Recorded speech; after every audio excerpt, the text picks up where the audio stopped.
Friends, ನನ್ನ YouTube ಚಾನಲ್ಗೆ ಸ್ವಾಗತ. ಇವತ್ತು ನಾನು ನಿಮಗೆ ಜೋಳದ ರೊಟ್ಟಿ ಯಾವ ಥರ ಮಾಡೋದು, ರೊಟ್ಟಿ ಮಾಡೋಕ್ಕೆ ಬರಲಾರದ ಸತಿಗೆ ರೊಟ್ಟಿ ಮಾಡ್ಬೋದು ಯಾವ ಥರ ಅಂದರೆ, ಈಗ ನಾನು ಮಾಡ್ತೀನಿ. ಮಾಡೋ ಇದನ್ನು ನೋಡ್ಕೊಳ್ಳಿ. ಯಾಕೆಂದರೆ ಕೆಲವರಿಗೆ ರೊಟ್ಟಿ ಮಾಡೋಕ್ಕೆ ಬರೋದಿಲ್ಲ. ಅವರಿಗೆ ರೊಟ್ಟಿ ಬಡಿಯೋತ್ನ್ಯಾಗ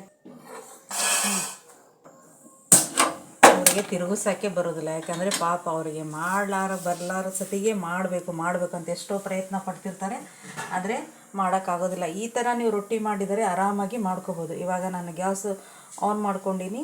ಇವಾಗ ನೋಡಿ, ನೀರು ಹಾಕೋತಾ ಇದ್ದೀನಿ. ನಿಮ್ಗೆ ಎಷ್ಟು ಮೆಜರ್ಮೆಂಟ್ ಬೇಕೋ ಅಷ್ಟು ಹಾಕ್ಕೊಳ್ಳಿ ನೀರು. ಈ ಥರ ನೀರು ಹಾಕ್ಕೊಂಡು ಚೆನ್ನಾಗಿ ಕಾಯಲಿ ನೀರು. ಯಾಕಂದರೆ ರೊಟ್ಟಿ ಆರೋಗ್ಯಕ್ಕೆ ತುಂಬ ಒಳ್ಳೆಯದು ಅಂತ ಹೇಳ್ತಾರೆ. ಹಾಗಾಗಿ ಜನರಿಗೆ ರೊಟ್ಟಿ ಮಾಡೋಕ್ಕೆ ಬರೋದಿಲ್ಲ. ಪಾಪ ಅವರು ಎಷ್ಟು ಪೇಚಾಡ್ತಿರ್ತಾರೆ ಅಂದರೆ, ರೊಟ್ಟಿ ನಾವು ಮಾಡಬೇಕು ಅಂತಂದು ಟ್ರೈ ಮಾಡ್ತಿರ್ತಾರೆ, ಆದರೆ ಅವರಿಗೆ ರೊಟ್ಟಿ ಮಾಡೋಕ್ಕೆ ಬರೋದಿಲ್ಲ. ಈ ಥರ ನಾನು ಮಾಡೋ ಮೆಥಡಲ್ಲಿ ನೀವು ರೊಟ್ಟಿ ಮಾಡಿ ಸರಳವಾಗಿ ಎಂಥವ್ರಿಗೆ ಬೇಕಾದರೂ ರೊಟ್ಟಿ ಮಾಡೇಬೋದು. ನಾನು ಮಾಡ್ತೀನಿ ಅಂತಂದು ನೀವು ನಿರ್ಧಾರ ಮಾಡಿ ಬಂದೇ ಬರುತ್ತೆ. ನಂತರ ಮಾಡ್ಕೊಳ್ಳಿ. ಇವಾಗ ನಾನು ರೊಟ್ಟಿ ಹಿಟ್ಟು ಈ ಥರ ಸಾಣಿಗೆಗೆ ಹಾಕಿ ತೊಗೊಂಡು ಬಂದೀನಿ. ಈ ಥರ ಒಂದು ಪ್ಲೇಟಿಗೆ ಹಾಕ್ಕೊಳ್ಳಿ, ಅಂದರೆ ತೆಳಗೊಂಚೂರು ಇರಲಿ ರೊಟ್ಟಿ ಹಿಟ್ಟು. ಆಮೇಲೆ ಇವಾಗ ಇದನ್ನು ನೀರಿಗೆ ಹೇಗೆ ಹಾಕೋದಂತ ನಿಮಗೆ ತೋರಿಸ್ತೀನಿ, ನೋಡ್ಕೊಳ್ಳಿ. ಇವಾಗ ನೋಡಿ, ಒಂಚೂರು ಉಪ್ಪು ಹಾಕ್ಕೊಳಕ್ಕೆ ಇದ್ದೀನಿ ನಾನು. ನಿಮ್ಗೆ ಆಪ್ಷನ್ ಬೇಕಂದರೆ ಹಾಕೋಬೋದು, ಬೇಡಂದ್ರೆ ಬಿಡ್ಬೋದು. ಇವಾಗ ಹಿಟ್ಟು ಒಂದು ಚೂರೇ ಹಾಕ್ಕೊಂಡು ಈ ಥರ ಕಲಿಸ್ಕೊಳ್ಳಿ. ಅಂದರೆ ಯಾವ ಥರ ಅಂದರೆ ಈ ಥರ ಕಲಿಸ್ಕೊಳ್ಳಿ.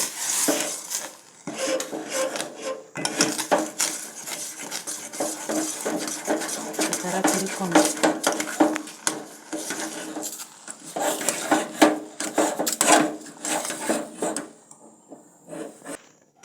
ಇವಾಗ ನಾನು ಹಂಚು ಕಾಯಕ್ಕೆ ಇಡ್ತಿದ್ದೇನೆ. ಅಂದರೆ ಇದು ನಾವು ನಾದ್ಕೊಳೋ ಮಟ್ಟ ಹಂಚೆಲ್ಲ ಕಾಯಲಿ.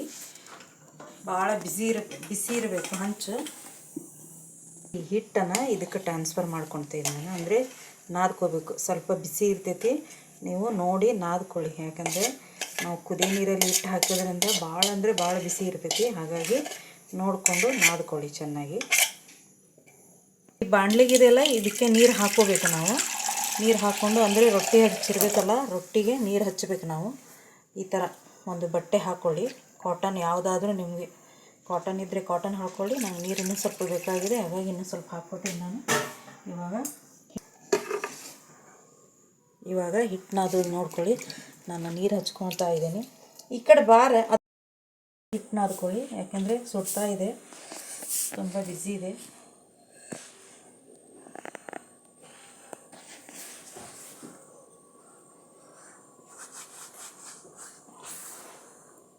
ನೋಡಿಕೊಂಡು ಚೆನ್ನಾಗಿ, ಎಷ್ಟು ಚೆನ್ನಾಗಿ ನಾದ್ತೀರಿ ಹಿಟ್ಟು, ಆ ಥರ ರೊಟ್ಟಿ ಸರಳಾಗಿ ಬರುತ್ತೆ.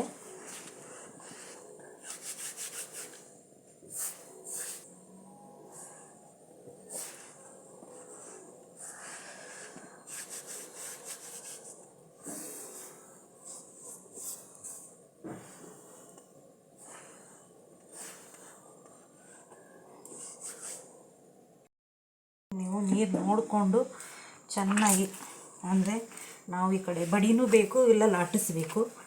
ಲಾಟಿಸೋ ಮೆಥಡ್ ಇದ್ದರೆ ಸ್ವಲ್ಪ ಗಟ್ಟಿಯಾಗಿ ಮಾಡ್ಕೊಳ್ಳಿ. ನೀವು ಬಡಿಯೋ ಥರ ಇದ್ದರೆ ಸ್ವಲ್ಪ ತಿಳುವಾಗಿ ಹೇಗೆ ಬರ್ತೈತೆ ನಿಮಗೆ ಬಡಿಯೋಕೆ ಅನುಕೂಲ ಆಗಬೇಕು, ಆ ಥರ ಮಾಡ್ಕೊಳ್ಳಿ.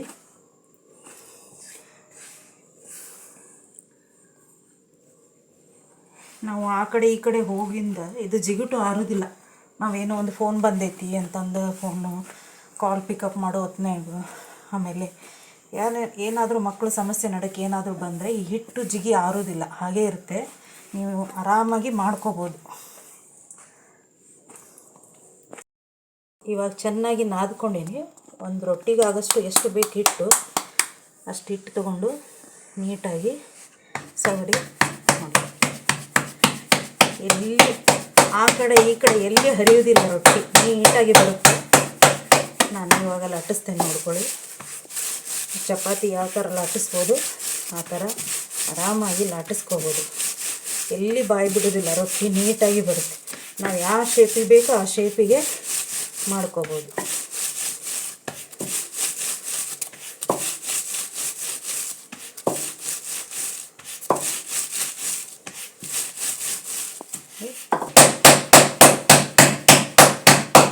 ನೀಟಾಗಿ ಮೂಲಿ ಏನಿರ್ತದಲ್ಲ ಅದು ಪ್ಯಾಕ್ ಆಗುತ್ತೆ.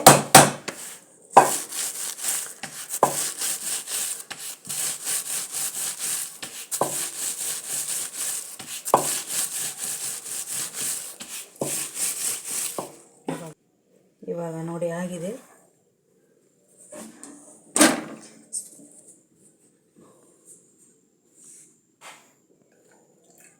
ನೀಟಾಗಿ ನೀರು ಹಚ್ಚಿ ನಿಧಾನವಾಗಿ ಹಚ್ಚಿ ನೋಡಿ ಆಲ್ರೆಡಿ ಸರಿಯಾಗ್ತೈತೆ. ಅಂದರೆ ಆ ಕಡೆ ಈ ಕಡೆ ಶೇಕ್ ಆಗತ್ತೈತೆ ರೊಟ್ಟಿ, ಅಂದರೆ ಆಗಿದೆ ಅಂದರೆ ಕೆಳಗಡೆ ಭಾಗ ಆಗಲೇ ಬೇಯ್ತಿದೆ ಅಂತ ಅರ್ಥ. ಗಟ್ಟಿಯಾಗಿ ಹಿಡ್ಕೊಂಡ್ರೆ ಆಗತ್ತಿಲ್ಲ, ಇನ್ನೂ ಮಾಡಬೇಕು ನಾವು ಇನ್ನೂ ಸ್ವಲ್ಪ ನಾವು ಟೈಮ್ ತೊಗೋತೈತೆ ಅಂತ ಅರ್ಥ. ನೋಡ್ಕೊಳ್ಳಿ. ಇವಾಗ ಇನ್ನೊಂದು ರೊಟ್ಟಿಗೆ ಸ್ಟಾರ್ಟ್ ಮಾಡೋಣ ಬನ್ನಿ. ಕಡೆ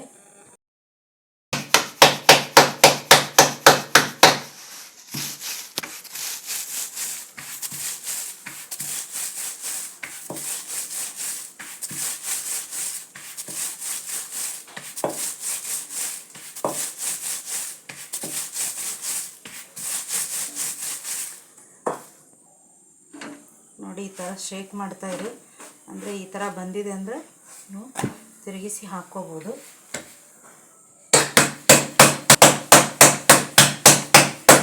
ಇಲ್ಲಿ ನೋಡಿ ಒಂದು ರೊಟ್ಟಿ ಆಗ್ತಿರ್ತೈತಿ, ಆಗಲೇ ನಾವು ಇನ್ನೊಂದು ರೊಟ್ಟಿಗೆ ಆರಾಮಾಗಿ ಮಾಡ್ಕೋಬೋದು.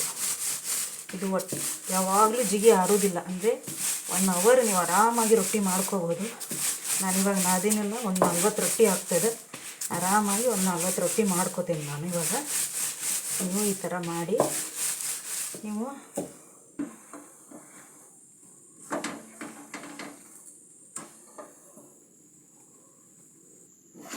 ನೋಡಿ. ಇವಾಗ ತಿರುಗಿಸಿ ಹಾಕ್ತೀನಿ. ಒಂದು ಕಾಟನ್ ಬಟ್ಟೆ ತೊಗೊಳ್ಳಿ, ಬೇಕಂದರೆ ಕೈಯಲ್ಲಿ ಒತ್ಕೋಬೋದು. ನನಗೆ ಕೈಯಲ್ಲಿ ಒತ್ತೋಕ್ಕೆ ಹೆದರಿಕೆ, ಯಾಕಂದರೆ ಸುಡ್ತೈತೆ ಅಂತ ನಾನು ಕಾಟನ್ ಬಟ್ಟೆ ತೊಗೊಂಡೀನಿ.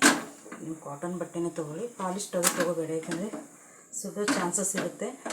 ಈ ಥರ ನೋಡಿ ಹೇಗೆ ಬಂದಿದೆ ರೊಟ್ಟಿ.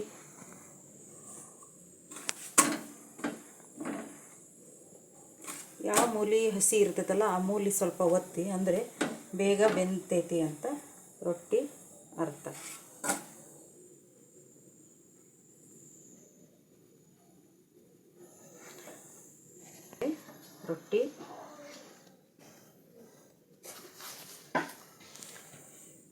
ರೊಟ್ಟಿ ಮಾಡಿದ್ನೆಲ್ಲ ಅದನ್ನು ಹಾಕ್ತೇನೆ. ನೋಡ್ಕೊಳ್ಳಿ, ಆರಾಮಾಗಿ ಒಂದು ರೊಟ್ಟಿನೂ ಹರಿಯೋದಿಲ್ಲ. ಈ ಥರ ನೀವು ಮೆತ್ತದಲ್ಲೇ ಮಾಡಿಕೊಂಡ್ರೆ ಒಂದು ರೊಟ್ಟಿನೂ ಹರಿಯೋದಿಲ್ಲ, ಆರಾಮಾಗಿ ಮಾಡ್ಕೋಬೋದು.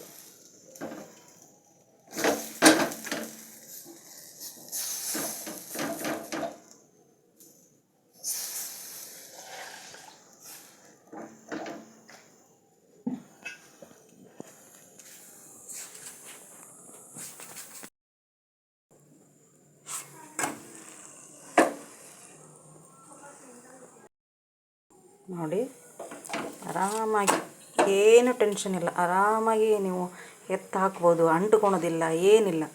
ಈ ಥರ ಜಿಗಿ ಹಾಕ್ಕೊಂಡ್ಬಿಟ್ರೆ ನೀವು ಹಿಟ್ಟಿಗೆ ಕುದಿಯೋ ನೀರಿಗೆ ಹಿಟ್ಟು ಹಾಕಿಬಿಟ್ರೆ ಆರಾಮಾಗಿ ರೊಟ್ಟಿ ಮಾಡ್ಕೋಬೋದು. ಕಾಟನ್ ಬಟ್ಟೆ ತೊಗೊಂಡು ನಾನು ಒತ್ತಾ ಇದ್ದೀನಿ. ಈ ಥರ ಒತ್ಕೊಳ್ಳಿ.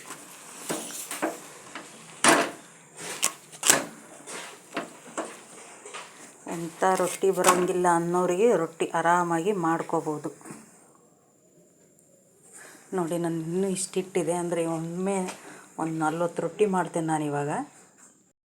ಫ್ರೆಂಡ್ಸ್, ಒಂದು ಹೇಳೋದು ಮರೆತುಬಿಟ್ಟೆ ನಾನು, ಯಾಕಂದರೆ ನೀವು ರೊಟ್ಟಿ ಮಾಡುವಾಗ ಈ ಥರ ಆ ಕಡೆ ಒಂದು ಬ್ಯಾಂಡು ಈ ಕಡೆ ಒಂದು ಬ್ಯಾಂಡು ಹಾಕ್ಕೊಳ್ಳಿ. ಪ್ಲಾಸ್ಟಿಕ್ ಹಾಕ್ಕೊಂಡ್ರೆ ರೊಟ್ಟಿ ಈಸಿಯಾಗಿ ನಾವು ಯಾವ ಥರ ಲಟ್ಟಿಸ್ತೇವಲ್ಲ ನೋಡಿ ಆ ಥರ ಶೇಪ್ ಬರುತ್ತೆ. ಯಾಕೆಂದರೆ ನೀವು ಹಾಗೆ ಲಟ್ಟಿಸೋದ್ರಿಂದ ಅದು ಅಂಟ್ಕೊಳೋದ್ರಿಂದ ಬರೋದಿಲ್ಲ. ಹಾಗಾಗಿ ಪ್ಲಾಸ್ಟಿಕ್, ಈ ಥರ ಒಂದು ಪ್ಲಾಸ್ಟಿಕ್ ತೊಗೊಂಡು ಈ ಸುರುಳಿ ಸುತ್ತಿ ಈ ಕಡೆ ಒಂದು ಬ್ಯಾಂಡು ಈ ಕಡೆ ಒಂದು ಬ್ಯಾಂಡ್ ಹಾಕ್ಕೊಂಡು ನೀವು ಆರಾಮಾಗಿ ಮಾಡ್ಕೋಬೋದು.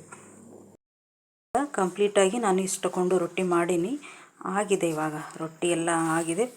ಇವಾಗ ನೋಡಿ ಆರಾಮಾಗಿ ನೀವು ರೊಟ್ಟಿ ಮಾಡ್ಕೋಬೋದು. ಯಾವ ಥರ ಅಂದರೆ ಈ ಥರ ಆರಾಮಾಗಿ ನೀವು ಆ ಥರ ಜಿಗಿ ಹಾಕ್ಕೊಂಡು, ನಾನು ತೋರಿಸಿದ ಮೆಥಡನಲ್ಲಿ ನೀವು ಜಿಗಿ ಹಾಕ್ಕೊಂಡು ರೊಟ್ಟಿ ಮಾಡಿದರೆ ಒಂದು ಹರಿಯೋದಿಲ್ಲ, ನೀಟಾಗಿ ಬರುತ್ತೆ. ನೀವೆಂಥವ್ರಿಗೂ ರೊಟ್ಟಿ ಮಾಡೋಕ್ಕೆ ಬರೋದಿಲ್ಲ ಅನ್ನೋರಿಗೂ ರೊಟ್ಟಿ ಮಾಡೋಕ್ಕೆ ಬಂದೇ ಬರುತ್ತೆ. ಆರೋಗ್ಯಕವಾಗಿ ರೊಟ್ಟಿ ತುಂಬ ಒಳ್ಳೆಯದು. ಆಹಾರ ರೊಟ್ಟಿನೇ ನಮಗೆ ಭಾಳ ಇಂಪಾರ್ಟೆಂಟು. ಹಾಗಾಗಿ ನಾವು ರೊಟ್ಟಿ ಮಾಡೋದು ಕಲಿಬೇಕು ಫ್ರೆಂಡ್ಸ್. ಹಾಗಾಗಿ ನಿಮಗೂ ಅನುಕೂಲ ಆಗುತ್ತೆ ಈ ವಿಡಿಯೋ ಅಂತ ನಾನು ವಿಡಿಯೋ ಮಾಡೀನಿ. ನನ್ನ ವಿಡಿಯೋ ಇಷ್ಟ ಆದರೆ ಲೈಕ್ ಮಾಡಿ, ಕಮೆಂಟ್ ಮಾಡಿ, ಬೆಲ್ ಐಕನ್ ಕ್ಲಿಕ್ ಮಾಡಿ, ಆದಷ್ಟು ಶೇರ್ ಮಾಡಿ ಫ್ರೆಂಡ್ಸ್. ನೀವು ರೊಟ್ಟಿ ಯಾವ ಥರ ಮಾಡ್ತೀರಾ ಅಂತ ನನಗೆ ಕಮೆಂಟ್ ಮಾಡಿ. ಬಾಯ್ ಫ್ರೆಂಡ್ಸ್, ಬಾಯ್.